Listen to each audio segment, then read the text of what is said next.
Hey, how's it going, everybody? Back for some more wine tasting. Today, summer's right around the corner, so I thought I would try a few New Zealand Sauvignon Blancs. So I've got two from the Marlborough region and one from Martinborough region. So let's check these out, give them a try. First wine up is going to be Kim Crawford Sauvignon Blanc. This is 2021, and this is from the Marlborough region of New Zealand. So the Marlborough region, I haven't had a chance to visit there yet, but I'd love to. It's in the southern island on the northeast corner. Kim Crawford's one of the most popular Sauvignon Blancs, period. Definitely out of New Zealand. Screw top, easy open. Let's give it a whirl. Well, yeah, it's just about to be summer, and it's that time of year to be chilling down some white wine and hanging out, backyard, front porch type of thing. When I used to sell wine way back when, I'd sell a boatload of Kim Crawford Sauvignon Blanc. I mean, it's by far the most popular thing we sold for Sauvignon Blanc. I haven't tasted Sauvignon Blanc from period, but Sauvignon Blanc from New Zealand in a little bit. Typical tasting notes or aromas that you get. On the aroma side is like grassy aroma.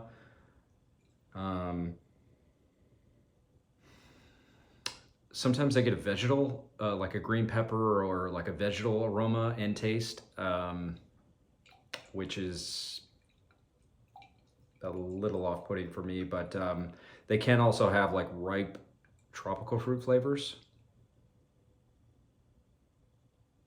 which are really cool. This one has more of a grassy, and I'm getting a green, kind of like a green bell pepper aroma. And it's sort of that like more on that bitter, like the bitter pithy part of the inside of the green pepper, if that makes sense. It's definitely not sweet smelling. But this is just right out, cracking the bottle, so might open up and kind of express itself a little bit more. Taste this.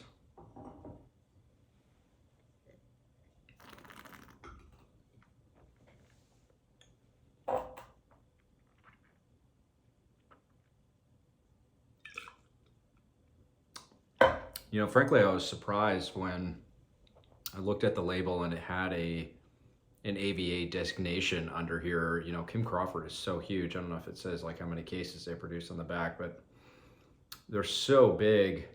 I almost assume that they would just give it like a general New Zealand designation on the label instead of like designating it from a certain region, just on how much they probably have to, how much grapes they have to procure and buy from all sorts of areas. But everything's, the majority is coming from the Marlborough region. Usually that's at least 75%, at least in the States. I don't know what the law is in New Zealand. Let me taste this again. Got caught yapping here.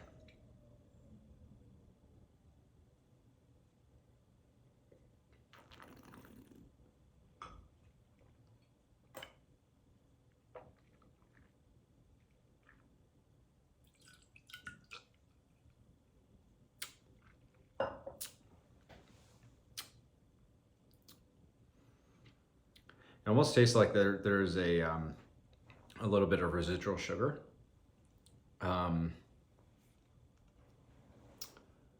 Pretty surprised. I was expecting this to be like, especially kind of on the aroma with the green aroma, I was expecting this to be pretty bitter, and also just kind of judgmentally in my head thinking that this is going to be, because they're buying so many grapes, that they're buying probably a lot of younger vine grapes. Doesn't make sense, but like grapes that are grown on younger vines, and sometimes like you'll get more bitter flavors from that, or maybe just quality control for that volume. They might be buying grapes that just aren't mature. Maybe they have the Brix levels they need, sugar levels they need, but sometimes there could be enough sugar in the grape, but not enough maturity in the grape, which creates some bitter flavors. So I'm actually surprised that it wasn't like I wasn't really getting like a bitter off taste, and I'm wondering if there might be like a little bit of residual sugar in there. It's a pretty pleasant wine.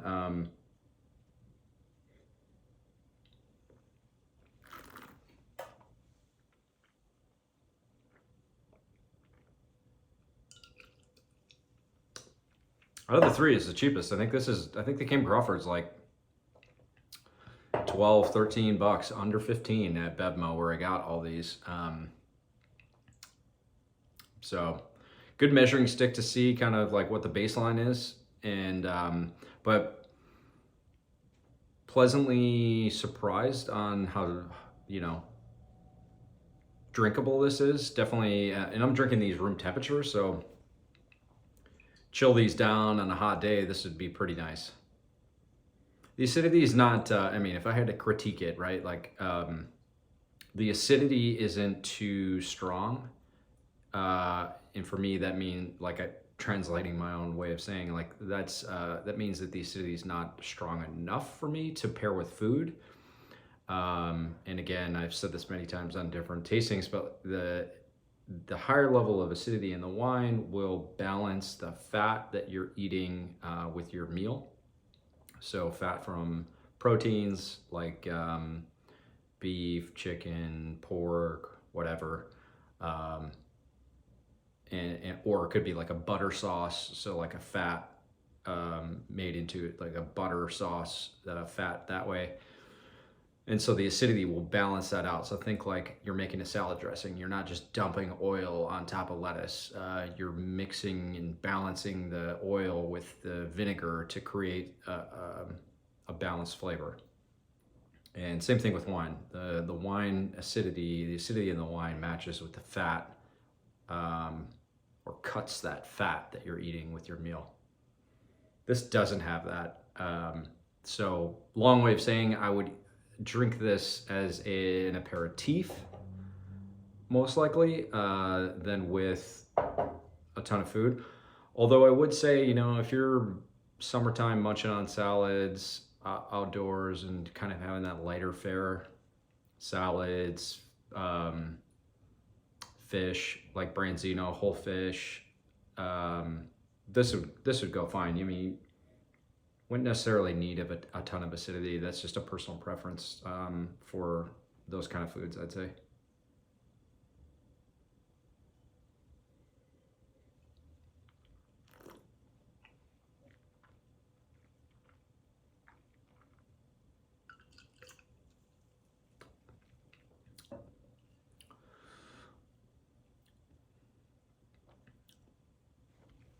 See if they note anything. Fresh cut grass notes, tropical fruit, passion fruit, citrus, ripe stone fruit flavors. I would say the wine is opening up from an aroma perspective too, which is nice. They recommend fresh seafood, goat cheese salad. I'm assuming that's goat cheese on top of salad or on its own.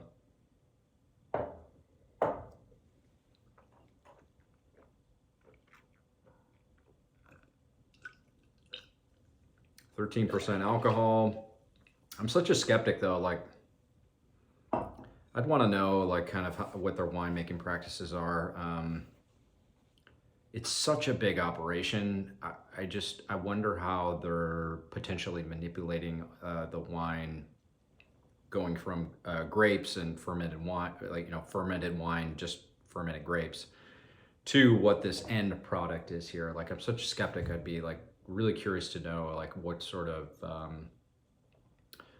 top tips or tricks that they do to kind of like fine tune the flavor profile, fine tune the taste of the wine. And they're dealing with such a massive scale. I'd be curious to know like do they make a house style every year, kind of similar to like champagne does in non-vintage wine? And if so, then how do they achieve that style when they're buying so much grapes, like so many tons of grapes, all from different growers, and just not being able to control every piece of the growing process. But that'll be for another day when I get a chance to interview somebody from Kim Crawford. Let's move on. I've got a second one from Marlborough. So this is Greywack. 2021 Marlborough. This comes in at 13.5. And I haven't tasted this before. It's got a cool picture of a grape leaf on the front. Let's check it out.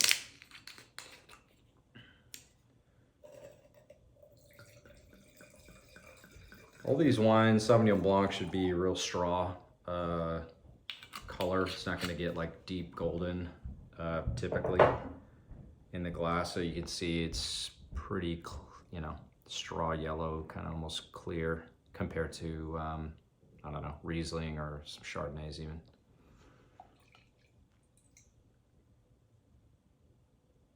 Wow, much more pronounced aroma right off the bat.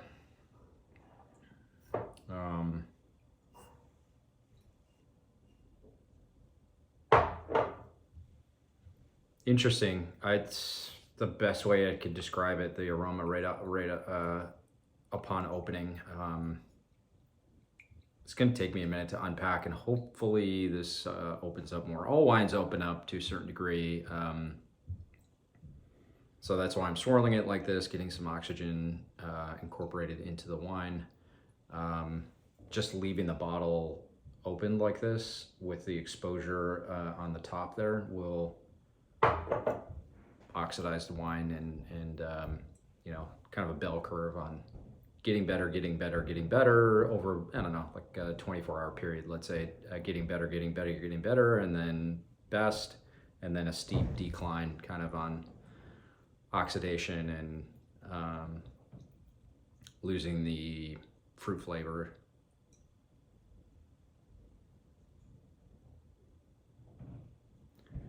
A lot of fresh grass, grassy notes would be kind of the first thing. And this one is a little bit more tropical fruit nose. I'm not getting the bell pepper aroma that I did on the Kim Crawford, which makes me think that, when I don't get the green bell pepper, which I do sometimes on Sauvignon Blanc, and I'm associating maybe, hey, if you're a sommelier or you work at a vineyard or whatever, and this, when I get that green bell pepper or kind of green aromas, unripe almost, I'm associating that with either the grapes aren't fully matured, meaning they might have the sugar levels, but then the maturity of the grape isn't there, or they're growing the grapes on younger vines, that they're using grapes from younger vines. Maybe they're tossing in whole clusters with the stems, and those stems are giving a bitter flavor, or the seeds are not mature, and so the grape, like the seeds inside the grape itself, if those are not matured, then maybe those are contributing to kind of the bitter green flavor.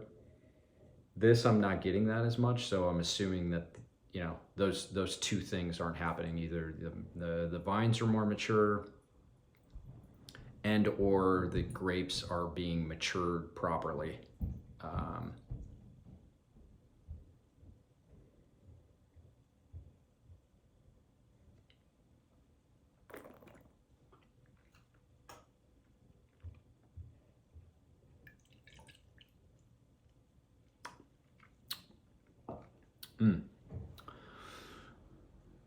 Compared to the Kim Crawford, just right off the bat, like the weight and the texture of the wine, if you want to call it that, is more concentrated. So it is at, you know, a 0.5% more, so 13.5.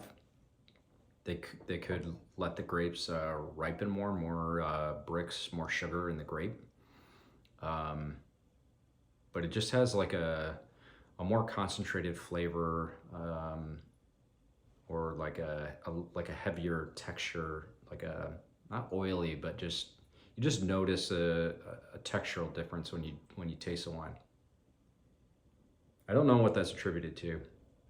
If it's a concentration thing, if the farmers are cutting back the clusters, and so each vine, let's say, you know, like a high yield vine does 10 grape clusters, I'm just making that up, 10 grape clusters, at its maximum, it can only give like a certain concentration to those 10. If you cut back to 5, if you half the amount of grape clusters, you should get a higher concentration of those 5 grape clusters. So I wonder if the farmers that are growing grapes for Greywack here are, you know, cutting back the yield on their vines to get that more concentrated flavor. That's what immediately comes to mind as, you know, potentially the practice that they're doing there.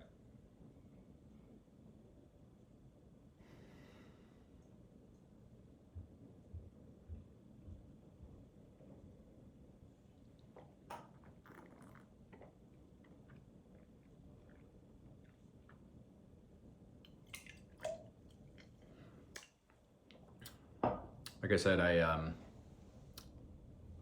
never been to Marlborough. I'd like to. I've been to Central Otago in New Zealand, which is cool. That's on the opposite end of the South Island, so on the south part of the South Island. Oh shit, I just realized, just reading the back, it's pronounced Greywacky, so you pronounce that E as a Y, so Greywacky. Just reading the back here to see if I can pick up any more tidbits.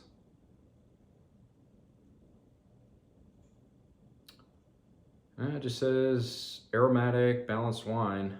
I'd love if they put more kind of notes on here or something. Not too much, but Greywacky. Okay. Learned something new. Definitely a more concentrated flavor though compared to the Kim Crawford. So the Greywacky was like 22, 23. So almost doubling the price compared to Kim Crawford.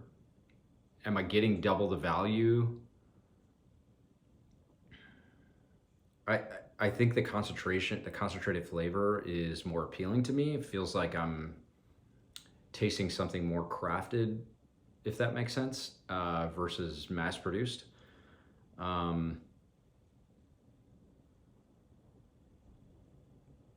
The acidity, it doesn't strike me as any materially different compared to the Kim Crawford. So again, I would be drinking this more as an aperitif, versus trying to pair it with, you know, like fattier foods.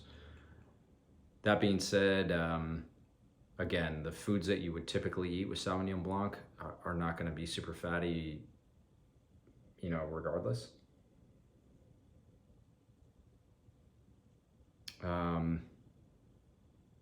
I like it. Do I want to pay double?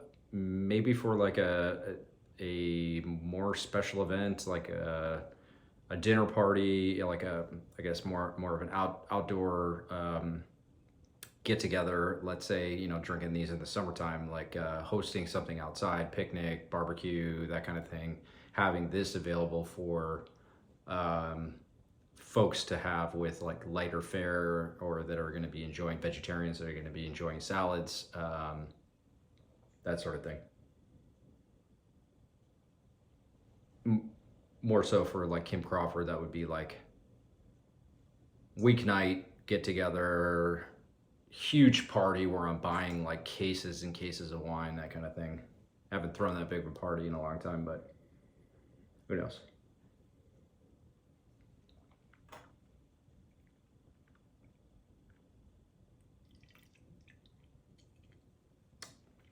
but very nice wine.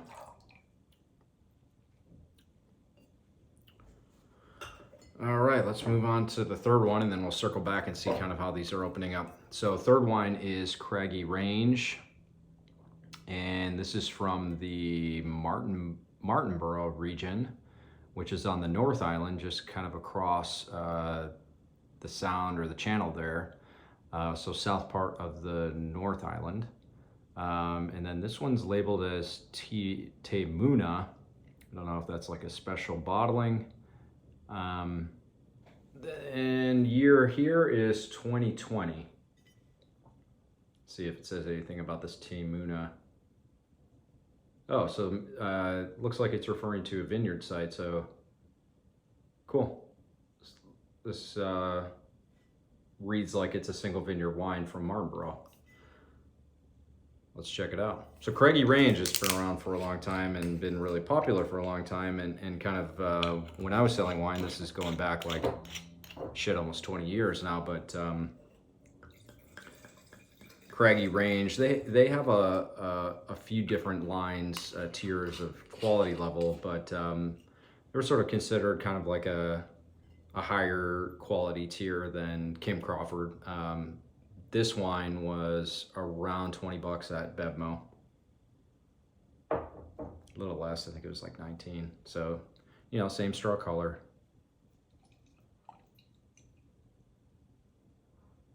Wow. This is the best nose by far. Getting a mineral characteristic right off the bat, which is just adds a kind of like a complexity to it than just the grass and the tropical fruit that I was getting on the first couple, Greywack and the Kim Crawford.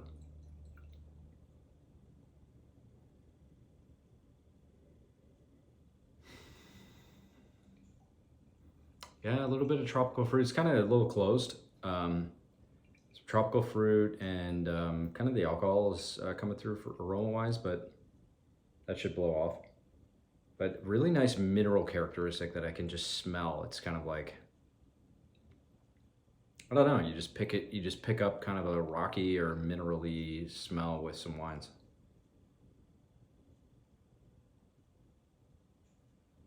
Much more complex. It just adds much more complexity to it and more interesting. You know, out of the three, this is to me the most interesting aroma. Like nothing's too kind of like overpowering. It's not just like punch in your face grass. It's not punch in your face green pepper, like the green bitter flavor that some Sauvignon Blancs have. Yeah, kind of tropical fruit, mineral. The grassy note is like maybe there, but kind of folded and integrated in with the other aromas.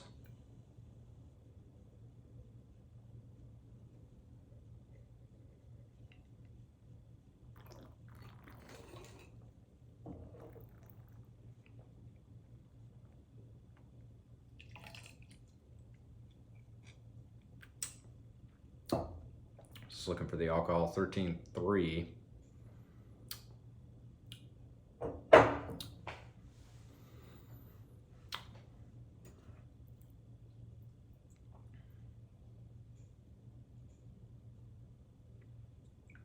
Almost get kind of like more of a, I don't know if I'm just thinking stones because of the mineral characteristic, but almost more like stone fruit flavor. But I think like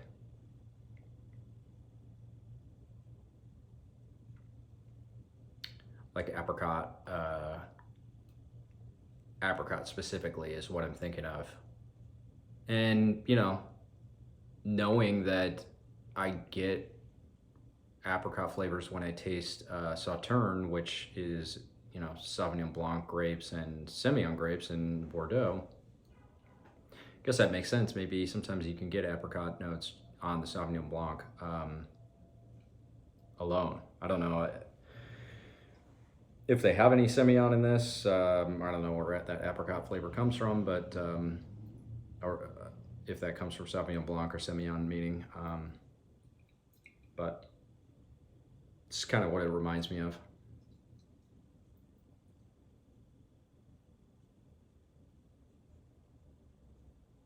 Yeah, sort of like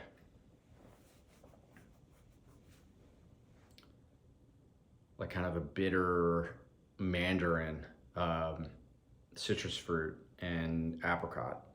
I don't know, like juice or salad.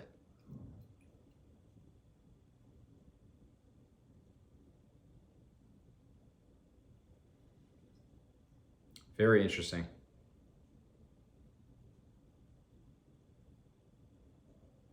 Yeah, the grassy note is there, definitely, but just much more going on, much more complex, interesting.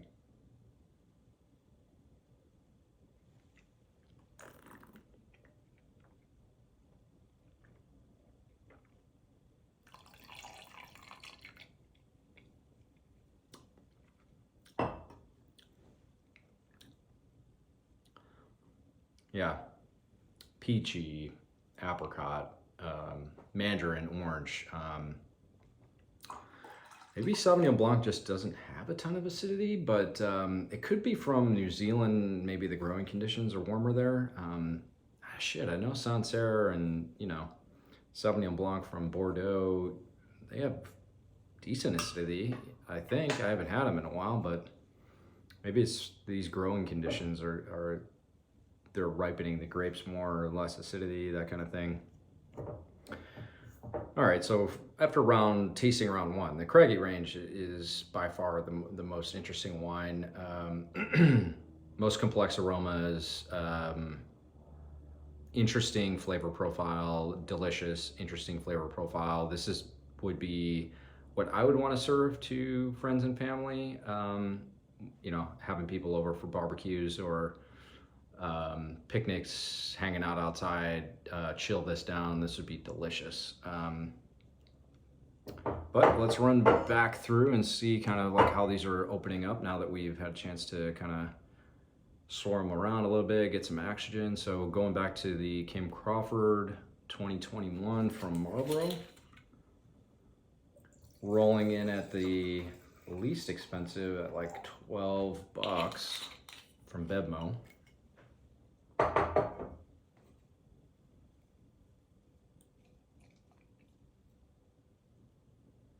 Ooh, man, that green pepper is like way more pronounced, or at least that just like pouring it in, shit.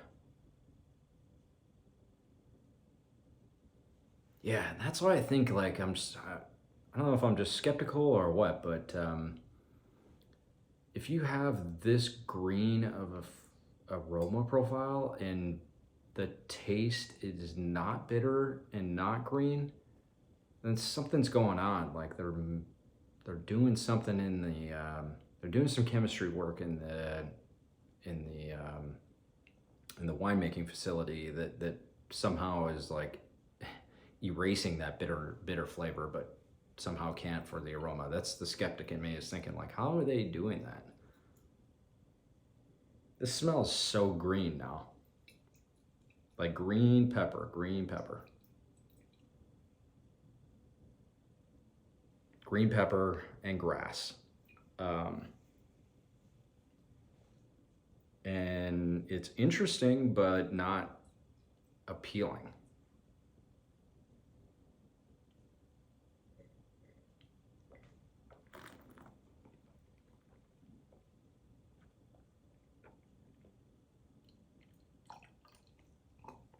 So weird.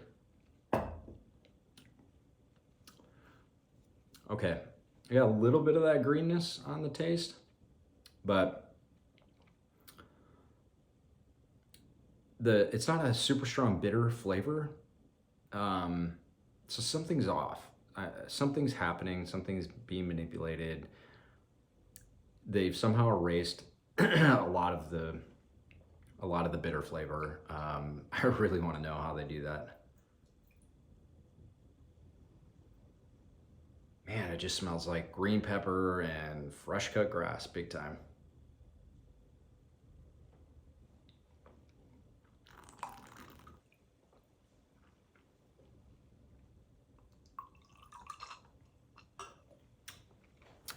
dump this out. Yeah, there's some sort of trickery kind of going on in the winemaking facility.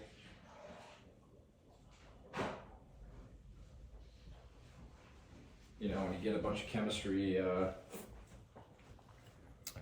bunch of chemists in the winemaking facility, they can do some interesting things to kind of manipulate the wine.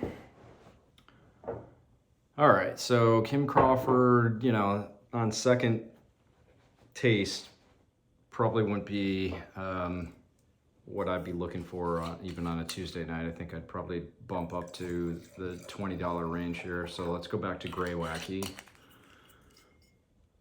Greywack, this is the 2021, and this is also from Marlborough.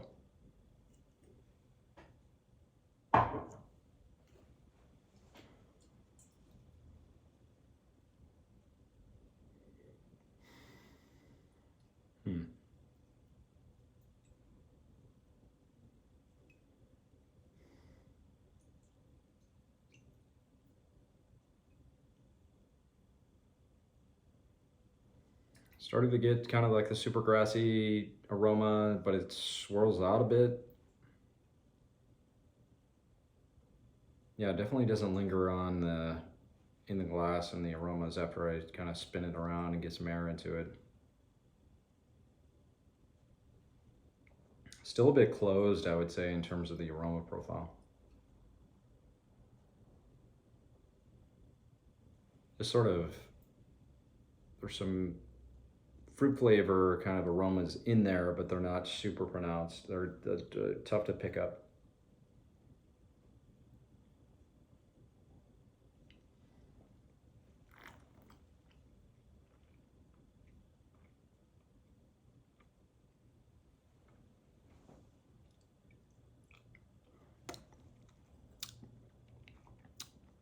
Yeah, more concentrated.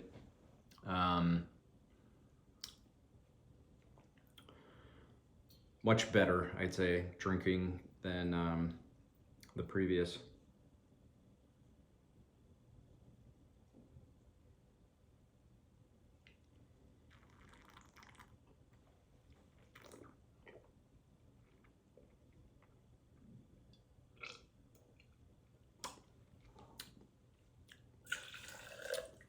Yeah, that concentrated flavor is much more pleasant.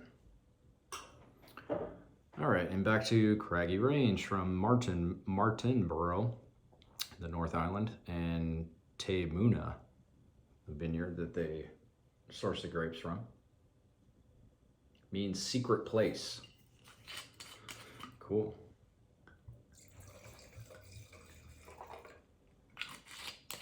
So let's see if this is still kind of hanging as my favorite. I think it will be.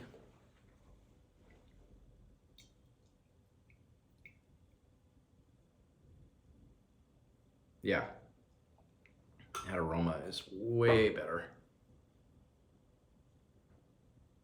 Just reading this. Vines growing stony limestone influenced soil.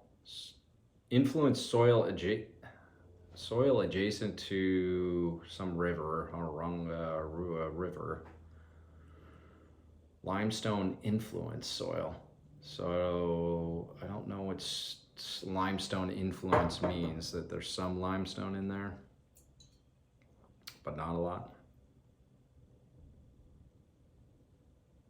I just gotta enjoy myself. What am I digging into this for? This is my favorite so far.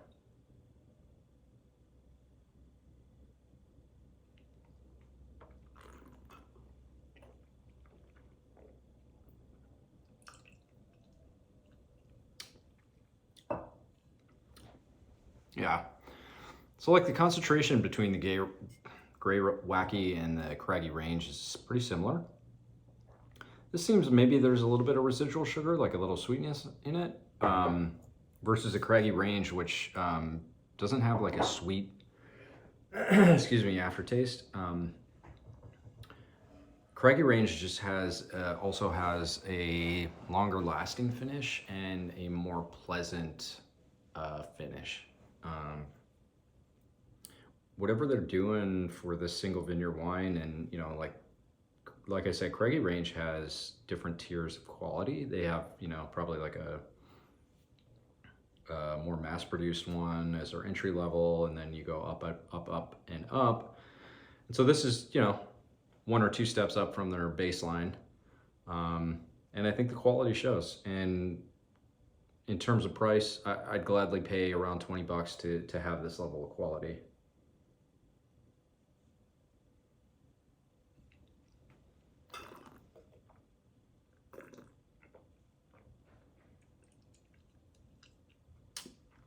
Nice one. So, in first place, the Craggy Range, Martinborough Temuna. In second place, the Greywack from Marlborough. And then in third place, the Kim Crawford. So where would I spend my money? I'd float for the Craggy Range up at $20 and enjoy some complexity, concentration, and interesting flavors. So go check out the Craggy Range. They have it at Bevmo, which is all over the West Coast, and I'm sure you can find this in a lot of stores everywhere in the country. Craggy Range is a big label. Go check this out and enjoy some chilled Sauvignon Blanc this summer. Bye, guys.